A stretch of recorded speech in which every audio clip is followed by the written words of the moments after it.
দেখ আমরা আগের ক্লাসটাতে ইন্ট্রিনসিক সেমিকন্ডাক্টর বলেছিলাম, মানে হচ্ছে যেটা পিওর সেমিকন্ডাক্টর বলেছিলাম। আজকে যেটা নিয়ে আলোচনা করব সেটা হচ্ছে এক্সট্রিনসিক সেমিকন্ডাক্টর বা যেটাকে বলে ইম্পিওর সেমিকন্ডাক্টর। তো একটা পিওর সেমিকন্ডাক্টরটাকে ইম্পিওর সেমিকন্ডাক্টর করতে গেলে, মানে একটা শুদ্ধ অর্ধপরিবাহীকে অশুদ্ধ করতে গেলে কি করতে হবে? অপদ্রব্য মেশাতে হবে, মিক্সিং অফ ডোপিং, অপদ্রব্য মেশাতে হবে। অপদ্রব্য মানে হচ্ছে তো ইম্পিউরিটি, অপদ্রব্য মানে হচ্ছে ইম্পিউরিটি। ইম্পিউরিটি মেশালে একটা পিওর সেমিকন্ডাক্টর, একটা পিওরকে যদি ইম্পিওর করতে হয় তাহলে কি করতে হবে? তাহলে করতে হবে যেটা ইম্পিউরিটি মেশাতে হবে। ইম্পিউরিটি মানে হচ্ছে ডোপিং করতে হবে, ঠিক আছে? ডোপিং করলে কি হয়ে যাবে? একটা পিওর ইম্পিওরে কনভার্ট হয়ে যাবে। ইম্পিওর সেমিকন্ডাক্টরের ক্ষেত্রে কি হবে? ওর কন্ডাক্টিভিটিটাকে আর্টিফিশিয়ালি কৃত্রিম ভাবে কন্ডাক্টিভিটিটা একটু বাড়ানো যাবে। যেমন ধর সেই অ্যাথলিটদের দেখবি ডোপ টেস্টে ধরা পড়েছে বলে না, সে ডোপ টেস্টে মানে কি ওরা ম্যাক্সিমাম হয়তো 9 সেকেন্ডে মনে করে 100 মিটার দৌড়াতে পারে, কেউ আমি ধরে নিল। তাহলে ও সর্বোচ্চ শক্তি দিয়ে 9 সেকেন্ডেও 100 মিটার দৌড়াতে পারে। ও কি করলো? ও দৌড়ানোর আগে ও একটা ইনজেক্ট করলো, একটা শরীরে এমন কিছু একটা কেমিক্যাল নিল, যে কেমিক্যালটাতে ওর ইয়েটা মানে তোর ওর এনার্জিটা এমন বেড়ে গেল যে হয়তো যেটা 9 সেকেন্ডে করছিল সেটা 8.5 সেকেন্ডে করে দিল বা 8 সেকেন্ডে করে দিল। কিন্তু সেটা তো আর ওর শারীরিক শক্তির পরিচয় নয়। সেখানে কি করা হয়েছে? একটা অপদ্রব্য মেশানো হয়েছে। ওই যেটা ইনজেক্ট করা হয়েছে সেটা কি অপদ্রব্য। একটা মদ খাওয়া যারা মাতাল, সেখানে দেখবি মদ খাওয়া মাতাল যদি মনে কর ঠিক মদের সময়টাতে যদি মদটা না পায় তাহলে হাত পা কাঁপতে থাকবে, কাজ করতে পারবে না ঠিকঠাক। কিন্তু একটু যদি মদ খাইলি তাহলে কি হয়ে যাবে? তাহলে উপর স্ট্রেংথ হয়ে যাবে, একদম কাজ করতে আরম্ভ করবে। সেরকম মানে ওই যেগুলো কি বলে ড্রাগ যেগুলো নেয় সেরকম টাইপের আর কি। এই ইম্পিউরিটিটা হচ্ছে ওই ড্রাগ। ইম্পিউরিটি মেশানোর পরে কি হচ্ছে? একটা পিওর, একটা শুদ্ধ অশুদ্ধতে পরিবর্তিত হচ্ছে। ঠিক সিমিলার এই জায়গাটাতে আমরা এন টাইপ সেমিকন্ডাক্টর যেখানে কনভার্ট করি, সেখানে 4 ভ্যালেন্সিস যে সিলিকন গুলো আছে তার সাথে ইম্পিউরিটি হিসাবে 5 ভ্যালেন্সিস ফসফরাসকে মেশানো হয়। কিন্তু সেটা একটা সঠিক মাত্রায় মেশাতে হবে। ইম্পিউরিটি মেশানো মানে যে ড্রাগটা নিচ্ছে ইনজেকশন, সে কি আর একটা লিমিট আছে? 2.5 ml নিতে হবে। 2.5 ml এর জায়গায় 25 ml দিলে কি আরো একদম 1 সেকেন্ডে দৌড়ে দেবে? 25 ml দিয়ে দিলেও মরে যাবে। তাহলে কি হবে? তাহলে ওকে কি 2.5 ml দিতে হবে। 2.5 ml মানে কি একটা নির্দিষ্ট মাত্রায় দিতে হবে। তো এখানেও ইম্পিউরিটি মেশানোটা বা ফসফরাস মেশানোটা, যেটা 5 ভ্যালেন্সিস ফসফরাস মেশাচ্ছি, এর মাত্রাটা কি রকম? এর মাত্রাটা প্রচুর, মানে 10⁸ সংখ্যক এক সিলিকন বা জার্মেনিয়ামের ক্ষেত্রে একটি ইম্পিউরিটি মেশানো যাবে। 10⁶ থেকে 10⁸ সংখ্যক সিলিকনের মধ্যে একটি ফসফরাস মেশানো যাবে। তুই বলবি যদি বেশি মিশিয়ে দিই তাহলে কি হবে? যদি বেশি মেশাই তাহলে তো আরো ভালো কাজ করবে। ইম্পিউরিটি মেশানো ওই ভালো কাজ করবে না, ওই মাতালের মতন জিনিসটা হবে। যে ও যতটুকু মদ খায়, ও সাপোজ মনে করে যতটুকু মদ খায়, মনে করো 100 ml মদ খায়, তো 100 ml ওকে দিতে হবে। 100 ml এর জায়গায় 100 ml দিলি তো ভালো কাজ করতে আরম্ভ করলো। 100 ml যদি 1 লিটার খাওয়া দিস তাহলে কি হয়ে যাবে? তাহলে ও শুই দেবে, তাহলে ও কোনো কাজেই আর করতে পারবে না। ঠিক সিমিলার যে ফসফরাসকে যদি অনেক বেশি ফসফরাস দিয়ে দিই তাহলে কি হবে? এত বেশি মুক্ত ইলেকট্রন তৈরি হয়ে যাবে, তখন ওটা আর সেমিকন্ডাক্টর থাকবে না, ওটা কি হয়ে যাবে? কন্ডাক্টর হয়ে যাবে। তাহলে আর সেমিকন্ডাক্টরের কাজটা কি? সেমিকন্ডাক্টরে তো প্রচুর মুক্ত ইলেকট্রনের দরকার নেই, না প্রচুর মুক্ত ইলেকট্রনের দরকার আছে, না মুক্ত ইলেকট্রনের সংখ্যা কম হওয়ার প্রয়োজন আছে। আমার একটা ইন্টারমিডিয়েট হওয়ার প্রয়োজন আছে। তো ইন্টারমিডিয়েট মানে কম, মানে মিডিয়াম সংখ্যকের জন্য আমার কি করতে মেশাতে কেমন ভাবে মেশাতে হবে? কম সংখ্যক মেশাতে হবে, খুব কম। 10⁶, বুঝতে পারছিস? 10⁶ মানে কত? 1 লক্ষ না 10 লক্ষ? 10 লক্ষ। সেখানে একটি ফসফরাস এরকম ভাবে মেশাতে হয়। তো কি ঘটনাটা ঘটছে দেখ। তাহলে এইখানে যখন ফসফরাসটাকে মেশাচ্ছি তখন বহিস্থ কক্ষের 5টা ইলেকট্রন আছে, যেহেতু 5 ভ্যালেন্সি। 5 ভ্যালেন্সি মানে বহিস্থ কক্ষে কটা ইলেকট্রন আছে? 5টা। 5টা মানে কি? যে 4টে ইলেকট্রন 4টে সিলিকনের সাথে কোভ্যালেন্ট বন্ড করে নিল। কিন্তু এই 5 নাম্বার ইলেকট্রনটি কি করবে? এ তো মুক্ত, এ কি মুক্ত, কিন্তু সম্পূর্ণ মুক্ত নয়। সম্পূর্ণ মুক্ত কেন নয়? কারণ ফসফরাসের সাথে বাধা আছে, কোভ্যালেন্ট বন্ড করে নেই কিন্তু ফসফরাসের সাথে বাধা আছে। তাহলে এর এনার্জিটা আরেকটুকু কম। এর এনার্জিটা এই যে ইলেকট্রন গুলো আছে, এই কালো ইলেকট্রন গুলোর থেকে এই নীল ইলেকট্রনটার এনার্জিটা আরেকটুকু কম। কারণ কি? এ কোভ্যালেন্ট বন্ড করে নেই, এই একমাত্র ফসফরাসের সাথে বাধা আছে। তাহলে যখন আমরা ব্যান্ড ডায়াগ্রাম ড্র করেছিলাম তখন আমরা আগের দিন বলেছিলাম যে এটা ছিল ভ্যালেন্স ব্যান্ড। ভ্যালেন্স ব্যান্ডে মানে কি? যার যে ইলেকট্রন গুলো থাকার জায়গা, যে ইলেকট্রন গুলো হচ্ছে যারা কোভ্যালেন্ট বন্ড করে আছে।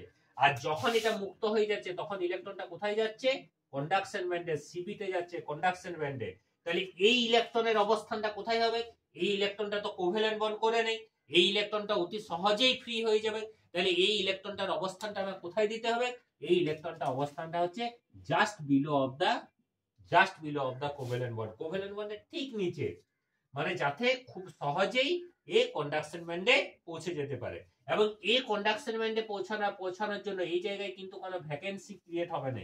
কেন ভ্যাকেন্সি ক্রিয়েট হবে না? ভ্যাকেন্সি কোথায় ক্রিয়েট হয়? যদি চাহিদা থাকে, প্রয়োজন থাকে, তবে তো ভ্যাকেন্সি হবে।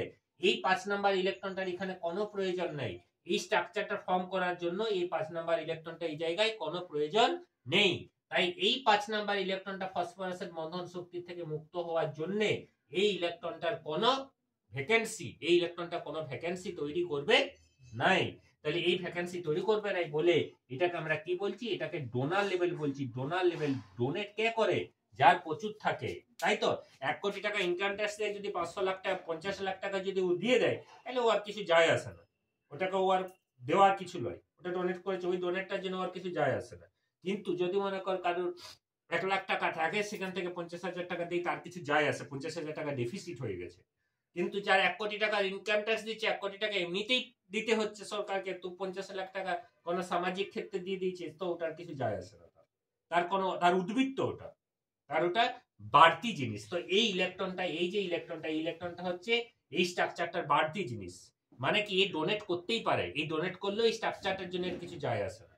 তাহলে এই স্ট্রাকচারটার জন্য কিছু যায় আসে না বলে এটাকে বলা হয় দাতা স্তর। ইংরেজিতে বলে কি? ডোনার লেভেল, বাংলায় বলে দাতা স্তর। তাহলে এটা হচ্ছে this is the band diagram of N type semiconductor. আরেকটা এখানে জায়গা আছে যে এই এন টাইপ সেমিকন্ডাক্টর, মানে নামটা শুনে মনে হচ্ছে যে এন টাইপ সেমিকন্ডাক্টর মানে কি নেগেটিভ টাইপ সেমিকন্ডাক্টর? না, নেগেটিভ টাইপ সেমিকন্ডাক্টর নয়। এখানে ইলেকট্রনের সংখ্যাটা বেশি থাকে দেন নাম্বারস অফ হোল। এখানে ইলেকট্রনের সংখ্যাটা বেশি থাকে আর ইলেকট্রন নেগেটিভ চার্জ বলে এটাকে এন টাইপ সেমিকন্ডাক্টর বলে। But N type semiconductor is not considered as negative charge semiconductor. কেন নেগেটিভ চার্জ সেমিকন্ডাক্টর হিসেবে কেন ধরা যায় না? কারণ এই অ্যাজ এ হোল স্ট্রাকচারটার মধ্যে যতগুলো ইলেকট্রন আছে ততগুলোই প্রোটন আছে। তাহলে যতটা ঋণাত্মক আধান ততটাই ধনাত্মক আধান, তাই মোট আধানের পরিমাণ কিন্তু শূন্য। তাই এটা কিন্তু neutral. N type semiconductor is not taken as, মানে not consider as negative type semiconductor or negative charge semiconductor. এগুলো কিন্তু ছোট ছোট কোশ্চেনে পড়ে। আর this is the band diagram of N type semiconductor. Clear? এরপরে পি টাইপ। তাহলে এন টাইপ সেমিকন্ডাক্টরের ক্ষেত্রে কি হচ্ছে? Number of electron is greater than number of hole হচ্ছে। এখানে ইলেকট্রনের সংখ্যাটা বেশি, তার জন্য এই এন টাইপ সেমিকন্ডাক্টরে ওই ইলেকট্রন গুলাকে বলা হয় majority current career. Majority current ক্যারিয়ারের বাংলা হচ্ছে, মেজরিটি বলতে কি? মেজরিটি মানে হচ্ছে মুখ্য আধান পরিবাহক। আর হোলটাকে বলা হয় মাইনরিটি কারেন্ট ক্যারিয়ার। মাইনরিটি মানে কি? যাদের সংখ্যাটা কম। যেমন কমিউনিটির বিচারে আমরা হিন্দুরা মেজরিটি ইন্ডিয়াতে, আর অন্য কোন যেগুলো যারা আছে তারা হচ্ছে মাইনরিটি। ঠিক সিমিলার অন্য কোন যারা সম্প্রদায়ের আছে, তো ঠিক সিমিলার এইখানেও যদি বেশি সংখ্যক যেহেতু ইলেকট্রন হোলের থেকে, তাই ইলেকট্রন হচ্ছে মেজরিটি আর হোল হচ্ছে মাইনরিটি। ঠিক সিমিলার এই জায়গাটায় যখন আসছি পি টাইপ সেমিকন্ডাক্টরে, তখন যে ডোপিংটা করা হয় সেটা হচ্ছে 3 ভ্যালেন্সিস। 3 ভ্যালেন্সি মানে হচ্ছে ত্রিযোজ্যতা সম্পন্ন কোন মৌল ডোপিং করা হয়। ত্রিযোজ্যতা সম্পন্ন মৌল হচ্ছে কি? বোরন। বোরন ডোপিং করা হয় কি? বোরনের বহিস্থ কক্ষে কটা ইলেকট্রন আছে? তিনটে ইলেকট্রন কি করছে? তিনটে ইলেকট্রন কোভ্যালেন্ট বন্ড করছে। কিন্তু এইখানে সিলিকনটা যখন কোভ্যালেন্ট বন্ড করতে চাইছে বোরনের সাথে, তখন কি করছে? তখন এখানে কিন্তু কোন ইলেকট্রন বোরন দিতে ওকে পাচ্ছে নাই। বোরন যখন দিতে পাচ্ছে নাই, তখন প্রাথমিক অবস্থাতেই একটা ভ্যাকেন্সি ক্রিয়েট হয়ে যাচ্ছে। একটা কি হয়ে যাচ্ছে? একটা ভ্যাকেন্সি ক্রিয়েট হয়ে যাচ্ছে, একটা প্রয়োজনীয়তা তৈরি হয়ে যাচ্ছে, দ্যাট ইজ কল্ড হোল। তাহলে এখানে হোল অটোমেটিক্যালি স্ট্রাকচারটা ফর্ম করার জন্যই এখানে একটা হোল তৈরি হয়ে গেছে। এখানে যেমন একটা ইলেকট্রন, একটা বাড়তি ইলেকট্রন তৈরি হয়েছিল, এখানে কি হয়েছে? একটা বাড়তি হোল তৈরি হয়েছে। তাহলে এই হোলটাকে নিয়ে যদি আমি ব্যান্ড ডায়াগ্রাম ড্র করি, তাহলে কিরকম হবে? কন্ডাকশন ব্যান্ড, ভ্যালেন্স ব্যান্ড তো প্রত্যেকেরই থাকবে। কন্ডাকশন ব্যান্ড থাকবে, ভ্যালেন্স ব্যান্ড থাকবে। ভ্যালেন্স ব্যান্ডে যেগুলো যোজ্যতা সম্পন্ন ইলেকট্রন সেগুলো থাকবে। এখানে ভ্যাকেন্সি অফ ইলেকট্রনের অবস্থানটা কোথায় রাখতে হবে? ভ্যাকেন্সি অফ ইলেকট্রনটা থাকতে হবে কি? Just above of the valence band. Valence ব্যান্ডের ঠিক উপরে, যাতে এই ভ্যালেন্স ব্যান্ড থেকে একটা ইলেকট্রন এই হোলটাতে গিয়ে পৌঁছাতে পারে এবং এখানে একটা ভ্যাকেন্সি ক্রিয়েট করতে পারে। এখানে একটা জিনিস মাথায় রাখতে হবে যে এই মাঝের যে লেভেলগুলো, এই ডোনার লেভেল হোক বা এই লেভেলটাকে একসেপ্টার লেভেল বলে, মানে গ্রহিতার স্তর বলে, যে গ্রহণ করে ইলেকট্রনকে। হোল কি করে? হোল ইলেকট্রনকে গ্রহণ করে। এই গ্রহণ করে ইলেকট্রনকে, যে ইলেকট্রনকে গ্রহণ করছে বা যে ইলেকট্রনকে ডোনেট করছে, ও ডোনেট করার আগে যতক্ষণ না ডোনেট করছে ততক্ষণ কিন্তু ওই ইলেকট্রনটা তড়িৎ পরিবাহিতাতে অংশগ্রহণ করতে পারে না। ঠিক সিমিলার এখানে যতক্ষণ না পর্যন্ত ইলেকট্রনটা গ্রহণ করছে ততক্ষণ পর্যন্ত কিন্তু এই হোলটার কোনো পার্টিসিপেশন নাই। যখনই ওই ইলেকট্রনকে গ্রহণ করে নিচ্ছে তখনই কি তৈরি হচ্ছে, এখানে একটা ভ্যাকেন্সি তৈরি হচ্ছে, এবং যে ভ্যাকেন্সির জন্য যে হোলটা তৈরি হচ্ছে সেই হোলটা কিন্তু তড়িৎ পরিবাহিতাতে অংশগ্রহণ করছে। তাহলে হোল কোথায় তড়িৎ পরিবাহিতায় অংশগ্রহণ করে?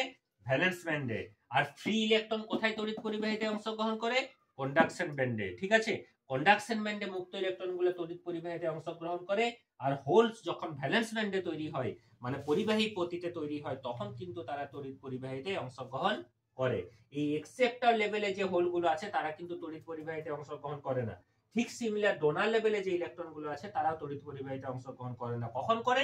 যখন ওরা কন্ডাকশন ব্যান্ডে অর্থাৎ পরিবাহী পতিতে যায়। তার মানে কি 5 নাম্বার ইলেকট্রনটা যদি ফসফরাসের সাথে কম বন্ধন শক্তি হলো তো বাধা আছে, তাহলে এই ইলেকট্রনটা কিন্তু তড়িৎ পরিবাহী অংশগ্রহণ করবে না। যখন এটা মুক্ত হয়ে যাবে, এটা সহজেই মুক্ত হয়ে যাবে, মুক্ত হয়ে গেলে কি করবে? গোটা তড়িৎ পরিবাহিতায় অংশগ্রহণ করবে। ঠিক সিমিলার এই জায়গাটা তো এই হোলটা তড়িৎ পরিবাহিতায় অংশগ্রহণ করবে না, কিন্তু যেহেতু একটা ইলেকট্রনের চাহিদা এখানে তৈরি হয়ে আছে তাই সহজেই অন্য কোনো একটা ইলেকট্রন কিন্তু এখানে চলে আসতে পারে। যদি অন্য কোনো একটা ইলেকট্রন এখানে চলে আসে, সেই ইলেকট্রনটা ধরুন যে ভ্যাকেন্সিটা তৈরি হবে, সেই ভ্যাকেন্সিটা কোথায় তৈরি হবে? পরিবাহী পতিতে। এবং দ্যাট হোল, এই হোলটা তখন কি করবে? তড়িৎ পরিবাহিতায় অংশগ্রহণ করবে। এখানে কি হবে? Number of hole is greater than number of electron হবে। তাহলে এখানে মেজরিটি কারেন্ট ক্যারিয়ার কোনগুলো হবে? মেজরিটি কারেন্ট ক্যারিয়ার হবে হোল। আর মাইনরিটি কারেন্ট ক্যারিয়ার কোনগুলো হবে? হোল বেশি হবে ইলেকট্রনের থেকে, তাই না মাইনরিটি কারেন্ট ক্যারিয়ার তো অবভিয়াসলি ইলেকট্রন হবে। এখানেও ঠিক সিমিলার, যে P type semiconductor is not positive type semiconductor. এটাকে কিন্তু ধনাত্মক আধানযুক্ত সেমিকন্ডাক্টর বলা যায় না। কারণ কি? এখানেও যতগুলো ইলেকট্রন আছে ততগুলাই প্রোটন আছে। তাহলে কি extrinsic semiconductor which is n type or p type is not considered as charged semiconductor. It may be negative or it may be positive. এগুলো সবসময়ই নিউট্রাল। কোনো আধান মানে কোনো ধনাত্মক বা ঋণাত্মক আধান সম্পন্ন পরিবাহী সেমিকন্ডাক্টর বলতে অর্ধপরিবাহী হিসাবে কিন্তু ধরা যাবে না। ঠিক আছে, কিন্তু তড়িৎ পরিবাহিতা এদের বাড়ে, তড়িৎ পরিবাহিতা এই ক্ষেত্রেও বাড়ে, তড়িৎ পরিবাহিতা এই ক্ষেত্রেও বাড়ে। ঠিক আছে, বোঝা গেছে তো?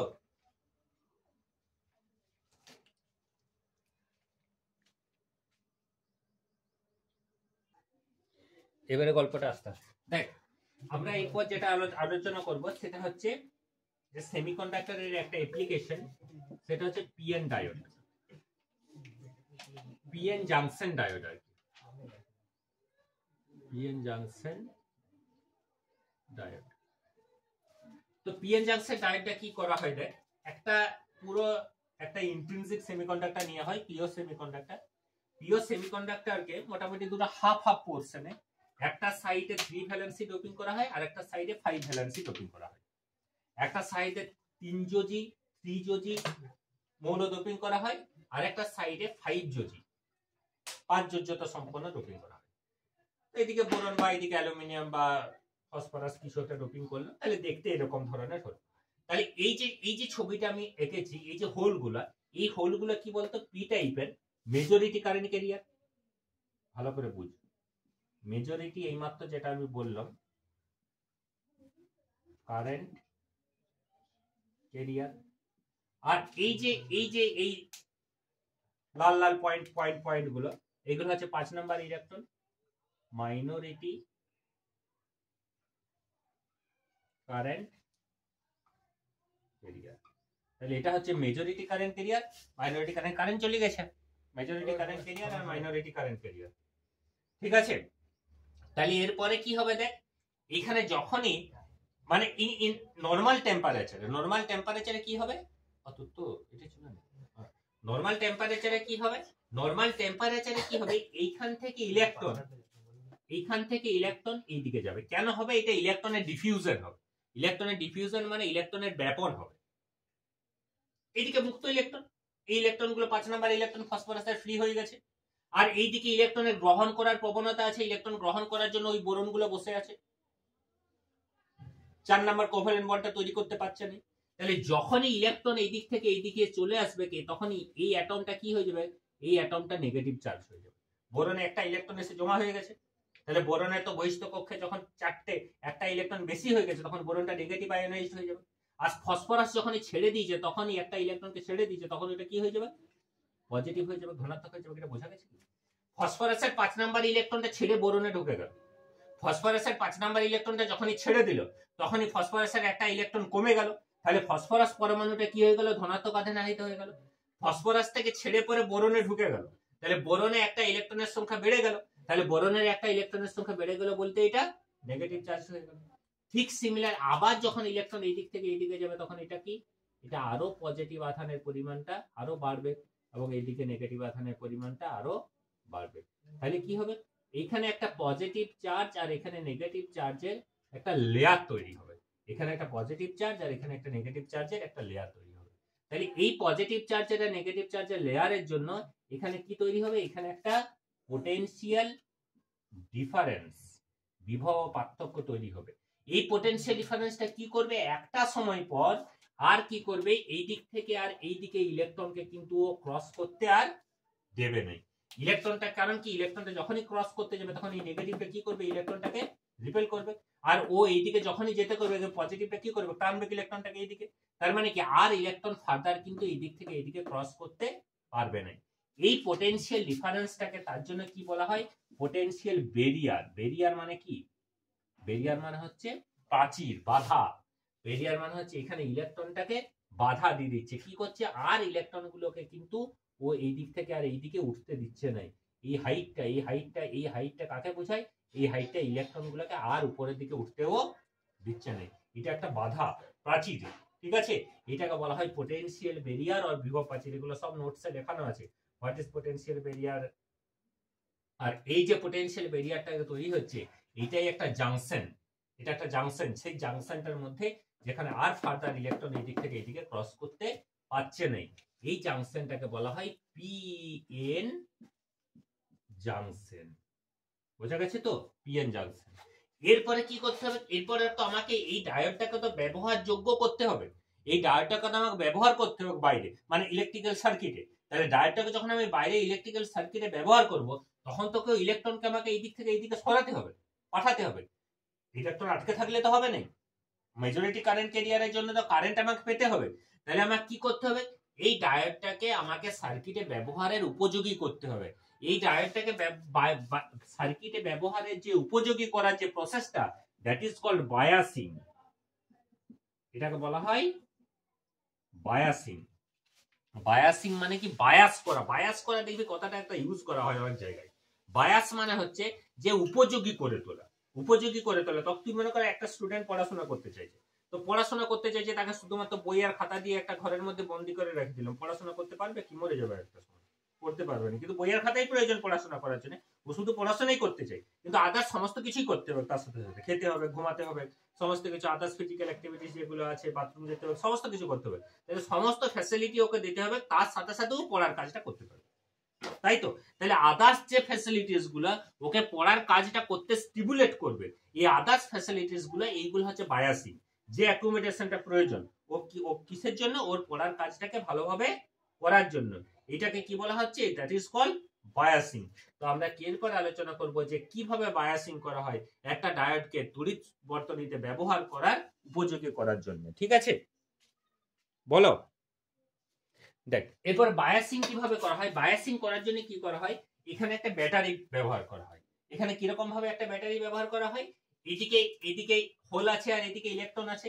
তো এই বায়াসিংটা করার জন্য আমাকে এখানে একটা ব্যাটারি ব্যবহার করব। কিরকম ভাবে ব্যাটারিটা ব্যবহার করব, এই ব্যাটারিটার এই পি সাইডের সাথে একটা ধনাত্মক, এন সাইডের সাথে একটা ঋণাত্মক পোল আমি কানেক্ট করে দেবো। ওর পোলটা কানেক্ট করলে কি হবে, দেখ পি সাইডের সাথে ধনাত্মক, এইখানে যে পোটেনশিয়াল ব্যারিয়ারটা তৈরি হয়েছে সেই পোটেনশিয়াল ব্যারিয়ারটার এইদিকে নেগেটিভ আছে, এইদিকে পজিটিভ আছে।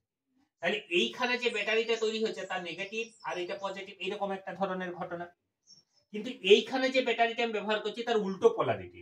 তাহলে এই ব্যাটারিটা কি করছে, এই পোটেনশিয়াল ব্যারিয়ারটা কি করছে, ইলেকট্রনকে ক্রস করতে দিচ্ছে না। আর এই ব্যাটারিটা যেহেতু আমি উল্টো পোলারিটিতে যোগ করেছি, মানে এই দিকটাই ধনাত্মক আর এই দিকটাই ঋণাত্মক, তাহলে এই ব্যাটারিটা কি করবে, এইটা যে কাজ করছে তার উল্টো কাজ করবে। তার মানে এ কি কাজ করছে, ইলেকট্রনকে ক্রস করতে দিচ্ছে না, এ কি করবে, ইলেকট্রনকে ক্রস করতে সাহায্য করবে, ইলেকট্রনকে ঠেলবে এই ইলেকট্রনকে আটকাবে, এ ঠেলবে, যদি জোরে ঠেলতে পারে, এই নেগেটিভ আধানটা এই পজিটিভ আধানটা যদি জোরে ঠেলতে পারে তাহলে ইলেকট্রন বেরিয়ে যাবে এই ব্যারিয়ারটা। এবং জোরে ঠেলতে কখন সক্ষম হবে? যখন এই পোটেনশিয়াল ডিফারেন্সটা এই বাইরের যে ব্যাটারিটা লাগানো আছে এই পোটেনশিয়াল ডিফারেন্সের তুলনায় কম হবে। এই বাইরের ব্যাটারির পোটেনশিয়ালটা যখন এই পোটেনশিয়ালটা থেকে বেশি হবে তখন কি করবে? তখন ও ঠেলবে, এ তো আটকাচ্ছে, ও ঠেলবে, তাহলে কি হবে? ইলেকট্রন ওই দিক থেকে ওইদিকে জাম্প করবে, চলে যাবে ইলেকট্রন ওই দিক থেকে ওইদিকে। এবং এই ধরনের বায়াসিংটা, that kind of biasing is called FB, Facebook লয়, ফরওয়ার্ড বায়াসিং। ফরওয়ার্ড বায়াসিং, ঠিক আছে। কিন্তু যদি পোলারিটিটা আমি উল্টো যোগ করি, পোলারিটিটা উল্টো বলতে এইদিকে নেগেটিভ আর এইদিকে পজিটিভ, তাহলে কি হয়ে যাবে? এই দিকটা নেগেটিভ আর এই দিকটা কি হয়ে যাবে? এই দিকটা পজিটিভ। তাহলে এই পোটেনশিয়াল ব্যারিয়ারটা কি করছিল? ইলেকট্রনকে ক্রস করতে দিচ্ছিল না। এই ব্যারিয়ারটা এইখানে যে বাইরের ব্যাটারিটা লাগিয়েছে সে কি করছে? সে আরো সাহায্য করছে যাতে ইলেকট্রন আর না ক্রস করতে পারে। এই ধরনের বায়াসিংটা যদি করা হয়, that kind of biasing call RB, মানে কি? Reverse biasing. এই ধরনের বায়াসিংটা কি বায়াসিং বলা হয়? Reverse biasing. তাহলে দুটো ধরনের বায়াসিং হয়, একটা হচ্ছে ফরওয়ার্ড বায়াসিং আর একটা হচ্ছে reverse biasing. Now we discuss about how the forward biasing and reverse biasing is working, কিভাবে এটা কাজ করে এবং কারেন্ট কিভাবে ফরওয়ার্ড বায়াসিং এবং রিভার্স বায়াসিং এ পরিবর্তন হয় থ্রু দ্য ডায়োড। ডায়োডের মধ্যে প্রবাহ মাত্রা কিভাবে ফরওয়ার্ড বায়াসিং বা রিভার্স বায়াসিং এ কিভাবে পরিবর্তন হয়, এটা এবারে আমরা আলোচনা করব। ঠিক আছে, বুঝতে পেরেছো তো? ঠিক আছে, দেখো এবারে। আচ্ছা দেখ, এখানে আমরা প্রথমে যে বায়াসিংটা নিয়ে আলোচনা করছি, সাপোজ মনে কর ফরওয়ার্ড বায়াসিং। ফরওয়ার্ড বায়াসিং এ কি হচ্ছে? আমি এই দিকটার সাথে পজিটিভ যোগ করছি, এই দিকটার সাথে নেগেটিভ, তার মানে এই দিকটা হচ্ছে পজিটিভ আর এই দিকটা হচ্ছে নেগেটিভ। তাহলে এই পজিটিভ নেগেটিভটা কি হচ্ছে? এখানে এই যে পোটেনশিয়াল ডিফারেন্সটা তৈরি হচ্ছে সেই পোটেনশিয়াল ডিফারেন্সটা উল্টো পোলারিটিতে লাগানো আছে। উল্টো পোলারিটিতে লাগানো আছে মানে কি? এই ইলেকট্রনগুলোকে ঠেলছে, এই নেগেটিভ পোলারিটিটা ইলেকট্রনগুলো ঠেলছে, এই পজিটিভটা আকর্ষণ করছে। তাহলে এই পোটেনশিয়াল ব্যারিয়ারটা যে কাজ করছে তার উল্টো কাজ করছে এই পোলারিটিটা, ঠিক আছে, এই ব্যাটারিটা। সাপোজ মনে কর এই পোটেনশিয়াল ব্যারিয়ারটা আমার 0.6 ভোল্টে তৈরি হচ্ছে, আমি ধরে নিচ্ছি এই পোটেনশিয়াল ব্যারিয়ারটা হচ্ছে 0.6 ভোল্টের। তাহলে এই পোটেনশিয়াল ব্যারিয়ারটার উল্টো কাজ করছে ব্যাটারিটা। তাহলে 0.6 ভোল্ট পর্যন্ত তো এই একটা ইলেকট্রনকে এই দিক থেকে এইদিকে পৌঁছাতে পারবে না। এই ব্যাটারি পোটেনশিয়ালটা যদি আমি চেঞ্জ করি, আস্তে আস্তে বাড়াই 0 থেকে 0.6 পর্যন্ত, একটা ইলেকট্রনও কিন্তু এই দিক থেকে এইদিকে বেরোতে পারবে নাই। কিন্তু 0.6 এর থেকে যখনই ক্রস করে যাবে এই পোটেনশিয়ালটা, তখন কি হবে? আস্তে আস্তে ইলেকট্রন এই দিক থেকে এদিকে আসতে আরম্ভ করবে। যখনই ইলেকট্রন আসতে আরম্ভ করবে, এই দিক থেকে এইদিকে ইলেকট্রন যখনই আসতে আরম্ভ করবে, তার দরুন প্রবাহ মাত্রা পাওয়া যাবে। তাহলে কি হবে? দেখ, এই জায়গাটা এইখানে পর্যন্ত, এটা যদি আমি 0.6 ধরি, 0.6 ভোল্ট ধরি, এইদিকে ভোল্টেজ প্লট করছে, এদিকে কারেন্ট। তারপরে কি হবে? এই 0.6 এর পরে কারেন্টের ভ্যালুটা কিন্তু আস্তে আস্তে আস্তে আস্তে আস্তে আস্তে আস্তে আস্তে আস্তে আস্তে আস্তে বাড়তে থাকবে। ঠিক আছে, এটা ফরওয়ার্ড বায়াসের ক্ষেত্রে হবে। কিন্তু অ্যাকচুয়াল যেটা ঘটবে সেটা কিন্তু ওই গ্রাফটার মতন নয়। কারণ কি? এইদিকে যেগুলো আমি ইলেকট্রন ধরেছি, এই লাল লাল লাল লাল যে ইলেকট্রন গুলো ধরেছি, এই ইলেকট্রন গুলো এন সাইডে যেমন ইলেকট্রন আছে, সেরকম পি সাইডেও কিন্তু ইলেকট্রন আছে। পি সাইডে আমি শুধু হোল লিখেছি, এটা শুধু হোল নয়, আমি এইখানে ধরেছি অনলি কি বলতো? মেজরিটি কারেন্ট ক্যারিয়ার, সিসি লিখলাম, মেজরিটি কারেন্ট ক্যারিয়ার। কিন্তু মেজরিটি কারেন্ট ক্যারিয়ারই শুধু কি আছে? মাইনরিটি কারেন্ট ক্যারিয়ারও তো আছে। মেজরিটি কারেন্ট ক্যারিয়ারই শুধু কি আছে? এটার সাথে সাথে তো মাইনরিটি কারেন্ট ক্যারিয়ারও আছে। মাইনরিটি কারেন্ট মানে কি? এন সাইডে হোলও থাকতে পারে, পি সাইডে ইলেকট্রনও থাকতে পারে। এন সাইডে হোল আর পি সাইডে ইলেকট্রন, মাইনরিটির সংখ্যাটা যেহেতু কম, তাই ওটার কন্ট্রিবিউশনটাকে আমি 0 ধরে নিচ্ছি, ওটার কন্ট্রিবিউশন কিছু নেই ধরে নিচ্ছি। কিন্তু এটা কি বটে? একটা যে কোনো একটা দেশের শুধুমাত্র মেজরিটি, যেগুলো মেজরিটি কাস্ট, তারাই কি দেশটাকে পরিচালনা করে? মাইনরিটি কাস্টেরও কন্ট্রিবিউশন তো আছে। তাহলে মাইনরিটি কাস্টের কন্ট্রিবিউশন মানে কি? এখানে মাইনরিটি কারেন্ট ক্যারিয়ারের কন্ট্রিবিউশনটাকে কিন্তু আমি নেই ধরে নিয়েছি। যদি মাইনরিটি কারেন্টের কন্ট্রিবিউশনটাকে ধরতে যাই, তাহলে কিন্তু এই দিক থেকে এইদিকে ইলেকট্রন কিন্তু পাস করতে পারে। সেই ইলেকট্রনটা পাস করার জন্য এই ব্যাটারিটার কোনো ভূমিকা কিন্তু নেই।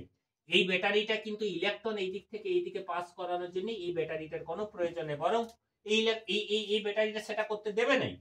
এই ইলেকট্রনের দরুন, এই মাইনরিটি কারেন্ট ক্যারিয়ারের দরুন যদি আমি কারেন্ট পাই, কারেন্টের কন্ট্রিবিউশন ধরতে যাই, তাহলে কি হবে? তাহলে একটু পরিমাণ কারেন্ট কিন্তু পাওয়া যাবে, যেটা আমি এখানে 0 ধরছিলাম 0.6 পর্যন্ত।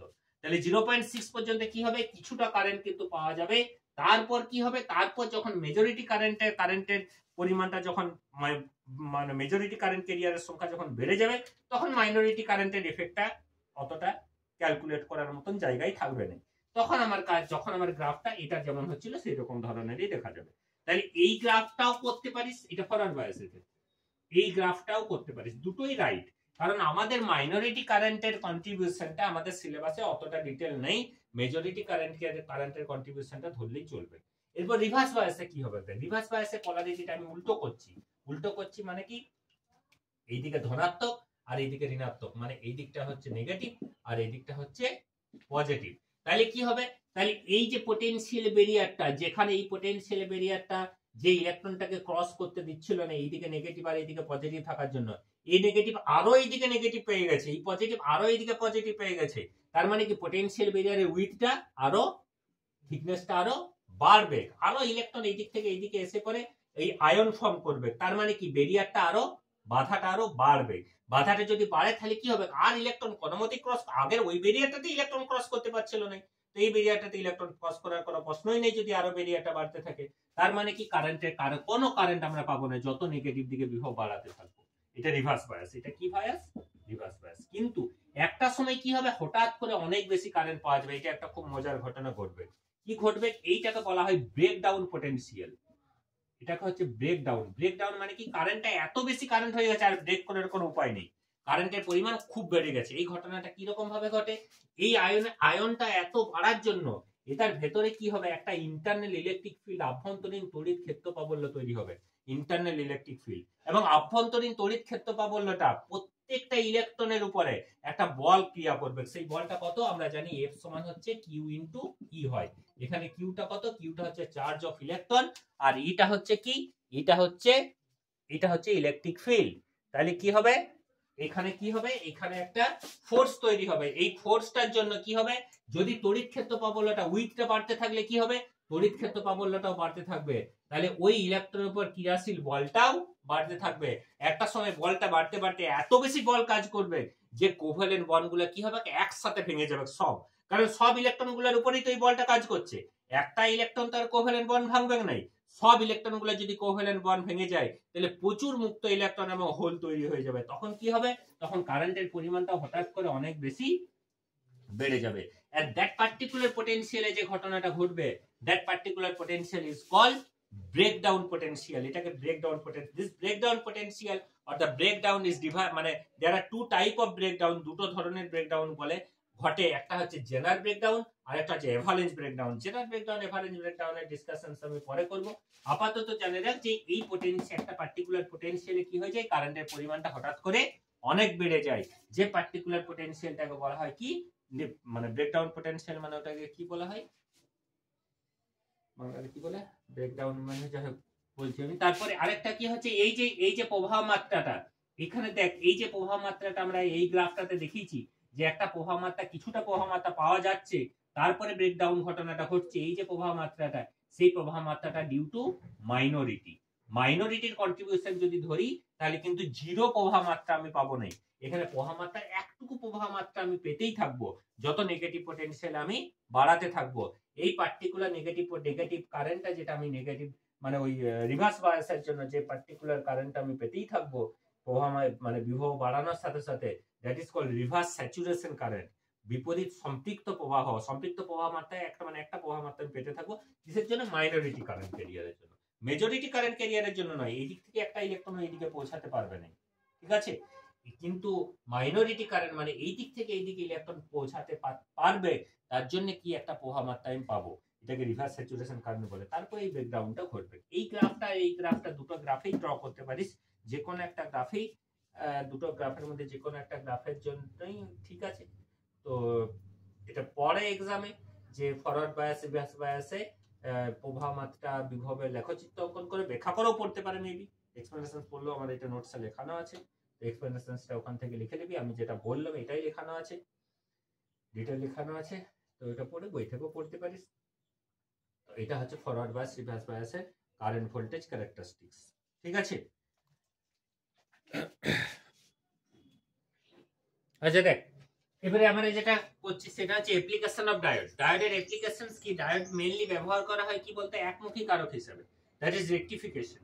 রেকটিফায়ার হিসেবে ডায়োডের ব্যবহার করা হয়, একমুখী কারক হিসেবে ডায়োডকে ব্যবহার করা হয়। এবং ডায়োডের যে মেকানিজমটা, যে কনসেপ্টটা এই রেকটিফায়ার হিসেবে নেওয়া হয় সেটা হচ্ছে ফরওয়ার্ড বায়াসে ডায়োড হচ্ছে একটা কন্ডাক্টরের মতো আচরণ করে, যেখানে প্রবাহ মাত্রার কোনো বাধা নেই, সহজেই প্রবাহ মাত্রা যেতে পারে। আর রিভার্স বায়াসে ডায়োড ইনসুলেটর হিসেবে কাজ করে। প্র্যাকটিক্যাল ফিল্ডে কিন্তু একদম কন্ডাক্টর বা ইনসুলেটর লয়। এখানে কন্ডাক্টর মানে যে কোনো বাধা নেই, সম্পূর্ণভাবে প্রবাহ মাত্রা যাচ্ছে, খুব ফ্রিলি প্রবাহ মাত্রা যাচ্ছে, সেরকম ধরনের ঘটনাটা লয়। ইনসুলেটরও এখানে প্র্যাকটিক্যালি লয়। কিন্তু আমাদের ধরে নেওয়া হয় এটা হচ্ছে গুড কন্ডাক্টর, এটা হচ্ছে ব্যাড কন্ডাক্টর, মানে এটা হচ্ছে খুব ভালো পরিবেশ, এটা হচ্ছে খুব খারাপ পরিবেশ, কোনো প্রবাহ মাত্রা এটার মধ্যে দিয়ে যায় না। এই কনসেপ্টের উপর বেস করে কি করা হয়, ডায়োডটাকে একমুখী কারক হিসেবে ব্যবহার করা হয়। এবং একমুখী কারক হিসেবে ডায়োডের দুটো টাইপ অফ ডায়োড আমাদের সিলেবাসে আছে, একটা হচ্ছে হাফ ওয়েভ রেকটিফায়ার আর একটা ফুল ওয়েভ রেকটিফায়ার। আরেকটা টাইপ অফ রেকটিফায়ার আছে, that is bridge rectifier, but bridge rectifier not including in our syllabus. তো হাফ ওয়েভ রেকটিফায়ার আর ফুল ওয়েভ রেকটিফায়ার আমরা ডিসকাস করব। তার আগে দ্য সিম্বল অফ ডায়োড হচ্ছে এরকম। ডায়োডের সিম্বল, ডায়োডের চিহ্নটা যেমন রেজিস্ট্যান্সের চিহ্ন এরকম, এরকম রেজিস্ট্যান্সের চিহ্ন দেখেছিস এরকম, এরকম রেজিস্ট্যান্সের চিহ্ন এরকম, এরকম চিহ্ন দেওয়া মানে কি দিস ইজ ভেরিয়েবল রেজিস্ট্যান্স, এরকম মানে কি এটা একটা ব্যাটারি, এরকম মানে কি এটা একটা মানে অল্টারনেটিং সোর্স, এরকম মানে হচ্ছে এটা একটা ডিসি সোর্স ব্যাটারি, এরকম মানে কি এটা একটা অ্যামিটার, সেরকম ধরনের সিম্বল হচ্ছে এটা ডায়োডের। ডায়োডের সিম্বল এই দিকটা পি সাইড, এটা এন সাইড, ত্রিভুজের মতো, ডেল্টার মতো, আর এরকম একটা লাইন, এই দিকটা এন, এই দিকটা P, P R N, P N ডায়োডের symbol হচ্ছে এটা। হাফ ওয়েভ রেকটিফায়ার কি রকম, যে প্রথমে আমরা একটা এখানে একটা ট্রান্সফরমার ইউজ করেছি, সেই ট্রান্সফরমারটা কি করছে, এখানে একটা অল্টারনেটিং সোর্স আছে, এটা একটা স্টেপ ডাউন ট্রান্সফরমার, মানে কি এর পোটেনশিয়ালটাকে এখানে কমিয়ে নিয়ে আসছে। স্টেপ ডাউন ট্রান্সফরমার কি করছে, আমরা দেখি ব্যাটারি চার্জার যেগুলো ব্যবহার করছে, সেই চার্জার গুলোতে কি করে, ব্যাটারি এখানে তো 220 ঢোকাচ্ছি, আর যেটা বাইরে বেরোচ্ছে সেটা 6 ভোল্ট, 220 থেকে 6, তার মানে কি ভোল্টেজটাকে কমিয়ে দিচ্ছে, that is call step down হচ্ছে, স্টেপ ডাউন। স্টেপ ডাউন মানে কি, এখানেও স্টেপ ডাউন ট্রান্সফরমার ইউজ করেছি, এখানে নাম্বার অফ টার্নস কম আছে, এখানে নাম্বার অফ টার্নস বেশি আছে। স্টেপ ডাউন ট্রান্সফরমার ব্যবহার করে এখানে একটা ডায়োড ব্যবহার করেছি। এখানে এই যে ইনপুট সিগন্যালটা কি দেখাচ্ছে, এই সিগন্যালটা মানে কি এদিকটা পজিটিভ এদিকটা নেগেটিভ, তাহলে ডায়োডটা কি বায়াসে, যখন এদিকটা পজিটিভ এদিকটা পি সাইড এদিকটা এন সাইড, মানে ফরওয়ার্ড বায়াসে। তার মানে কি এইদিকে প্রবাহ মাত্রা যাচ্ছে, এই দিক দিয়ে প্রবাহ মাত্রা যাচ্ছে, এই রেজিস্ট্যান্সটাকে লোড রেজিস্ট্যান্স আরএল বলছি আমি, তাহলে এই দুটো প্রান্তের মধ্যে আমি বিভব পার্থক্য পাচ্ছি। তার জন্য বিভব পার্থক্য এখানে কি হচ্ছে, একটা বিভব পার্থক্য এখানে পাওয়া যাচ্ছে, ঠিক আছে, এখানে বিভব পার্থক্য পাওয়া যাচ্ছে। তারপরে কি হচ্ছে, তারপর যখন এটা নেগেটিভ হয়ে যাচ্ছে, এই নেগেটিভের জন্য কি হচ্ছে, এদিকটা নেগেটিভ আর এদিকটা পজিটিভ হয়ে যাচ্ছে। পি এর সাথে নেগেটিভ মানে কি রিভার্স বায়াস, রিভার্স বায়াস মানে there is no current flowing through the diode, ডায়োডের মধ্যে দিয়ে কোনো প্রবাহ মাত্রা যাচ্ছে না। যদি কোনো প্রবাহ মাত্রা না যায় তাহলে এই দিক দিয়েও কোনো প্রবাহ মাত্রা পাওয়া যাচ্ছে না, তাহলে এই দুটো প্রান্তের মধ্যে কোনো বিভব পার্থক্য পাওয়া যাচ্ছে না, তার জন্য তারপরের সার্কেলটা ভ্যানিশ হয়ে গেছে, তারপরের সার্কেলটা আমাদের নেই। তারপরের সার্কেলটাতে কিন্তু আবার তারপরের সার্কেলটা আমরা কিন্তু পাচ্ছি, তারপরের সার্কেলটা কি হচ্ছে, আবার এটা পজিটিভ হয়ে গেছে, এটা নেগেটিভ হয়ে গেছে। যখন পজিটিভ হচ্ছে তখন এই ডায়োডটার মধ্যে দিয়ে প্রবাহ মাত্রা যাচ্ছে, আমরা সেটার জন্য কি, সেটার জন্য পটেনশিয়াল পাচ্ছি, এবং পরবর্তী সার্কেলটার জন্য এখানে নেগেটিভ হয়ে যাচ্ছে, ডায়োডটার মধ্যে দিয়ে কোনো প্রবাহ মাত্রা যাচ্ছে না, এবং প্রবাহ মাত্রা যাচ্ছে না বলে পটেনশিয়ালও শূন্য হয়ে যাচ্ছে। তাহলে এখানে অর্ধেকটা করে ওয়েভ পাচ্ছি, পুরো ওয়েভটা তো পাচ্ছি না, অর্ধেকটা করে ওয়েভ একটা অভিমুখে হয়েছে, that's why this is called half wave rectifier, অর্ধমুখী একমুখী কারক, ঠিক আছে। ফুল ওয়েভ রেকটিফায়ারে কি দেখ, ফুল ওয়েভ রেকটিফায়ারে দুটো ডায়োড ব্যবহার করা হচ্ছে, একটা D1 একটা D2।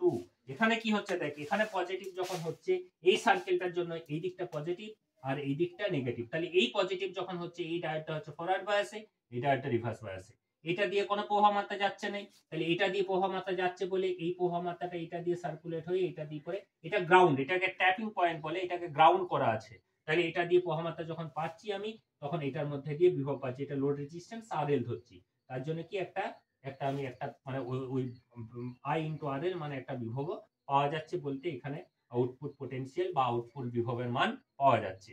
নেক্সট পর্যায়ে কি হচ্ছে, এই সার্কেলটার জন্য এই দিকটা নেগেটিভ হয়ে গেছে আগেরটার মতোই, আর এই দিকটা পজিটিভ হয়ে গেছে, তখন এটা রিভার্স বায়াস হয়ে গেছে, D1টা রিভার্স বায়াস হয়ে গেছে, কিন্তু D2টা ফরওয়ার্ড বায়াস হয়ে গেছে, যেহেতু এটা পজিটিভ হয়ে গেছে তখন এটা ফরওয়ার্ড হয়ে গেছে, তো এটা ফরওয়ার্ড হয়ে গেছে কারণ এই দিকটা পি এই দিকটা এন, তো এটারও তো এই দিকটা পি এই দিকটা এন, ফরওয়ার্ড হয়ে গেছে মানে এই দিক দিয়ে প্রবাহ মাত্রা এই দিক দিয়ে প্রবাহ মাত্রা এরকম ভাবে পাচ্ছি, তার জন্য ফরওয়ার্ড বায়াসের জন্য একটা প্রবাহ মাত্রা পাওয়ার জন্য এখানেও বিভবটা পাওয়া যাচ্ছে।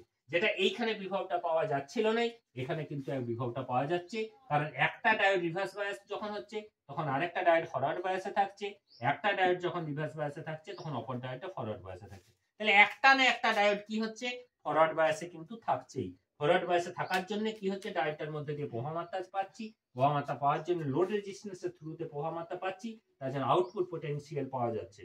ক্লিয়ার? তাহলে আউটপুট পটেনশিয়াল পাওয়ার জন্য কি হচ্ছে, এখানে পুরো সার্কেলটাই কি হচ্ছে, একমুখী। পুরো সার্কেলটাই একটা মুখে, একটা দিকে হয়ে যাচ্ছে। যে নেগেটিভ দিকে যে যে যে যে যে ওয়েভগুলো ছিল, সেই নেগেটিভ দিকের ওয়েভগুলো পজিটিভ দিকে হয়ে যাচ্ছে। এটা কি হচ্ছে, এটা ফুল ওয়েভ রেকটিফায়ার। এটা ফুল ওয়েভ রেকটিফায়ার, আর এটা হচ্ছে হাফ ওয়েভ রেকটিফায়ার। কি পরে সার্কিট ডায়াগ্রাম পরে, ইনপুট আউটপুট বৈশিষ্ট্য লেখচিত্র অঙ্কন করতে পারে, আর এটা ব্যাখ্যাও মেবি পড়তে পারে।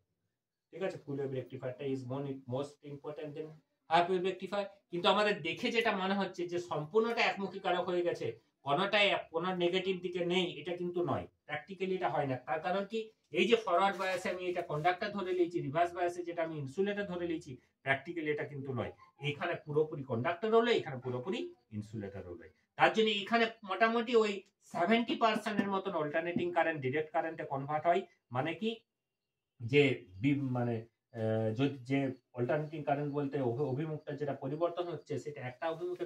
এখানে ম্যাথামেটিক্যালি আমি দেখছি এরকম হচ্ছে, থিওরিটিক্যালি আমি বুঝিয়ে দিলাম, কিন্তু প্র্যাকটিক্যালি যেটা দেখা যায় যে এখানে 30% এসি মিশে থাকে, মানে উল্টো দিকে প্রবাহমাত্রা মিশে থাকে, এবং সেটার করসপন্ডিং পটেনশিয়াল বা ইলেকট্রিক্যাল এনার্জিও থাকে।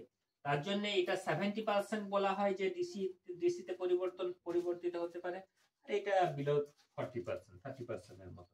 এটার থেকে আরেকটুকু ভালো রেকটিফায়ার যেটা, সেটা ব্রিজ রেকটিফায়ার। সেখানে 4টে ডায়োড ব্যবহার করা হয় ব্রিজ রেকটিফায়ার। কিন্তু এইগুলার ইউজ এখন আর রেকটিফায়ার করার জন্য, রেকটিফিকেশন করার জন্য, যেমন ইনভার্টার ধর, ইনভার্টারে কি হচ্ছে, ইনভার্টারে তো ব্যাটারি ইনভার্টারে আমরা যে ঘরের যে জিনিসপত্রগুলো চলছে, এগুলো তো সব এগুলো কি, এগুলো সব তো এসিতে চলে। এগুলো কি ডিসিতে চলে?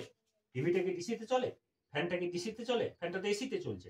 তাহলে আমাদের ইনভার্টারটা তো ডিসি সোর্স, তাহলে ওই ডিসি সোর্সটাকে এসি সোর্সে পরিবর্তন করছে কি ইনভার্টারের উপরে ওই ছোট বক্স। এবারে ওই ছোট বক্সটাতে কিন্তু এখানে রেকটিফায়ার আর কোথাও ব্যবহার করা হয় না। রেকটিফায়ার কি করে বলতো, রেকটিফায়ার মানে এসি থেকে ডিসি, ডিসি থেকে এসি যা কিছু পরিবর্তন করার জন্য এখন যেটা ব্যবহার করা হয়, সেই সার্কিটটা হচ্ছে ফিল্টার সার্কিট ব্যবহার করা হয়। ফিল্টার সার্কিট ইজ অনেক মানে ইজি দেন এই ডিসি থেকে অনেক, ওটার সার্কিটটাও অনেক ইজি, ওটা অনেক বেশি মানে এফিসিয়েন্সিও অনেক বেশি, অনেক বেটার ডিসি তৈরি করতে পারে। তো ফিল্টার সার্কিট আমাদের সিলেবাসে নেই, ফিল্টার সার্কিট আমার পড়ার দরকার নেই, এগুলো অনেক আগে ব্যবহার হতো। এই half wave rectifier, full wave রেকটিফায়ারটাই মেনলি সিলেবাসে আছে। আর সার্কিট ডায়াগ্রামগুলো, এগুলো কিন্তু এক্সপ্লেনেশনসগুলো আমার নোটসের মধ্যে লেখানো আছে, তো এগুলো পড়ে নিবি। আর যদি অসুবিধা হয় পরে দেখবি, ভিডিওটা দেখার পরেও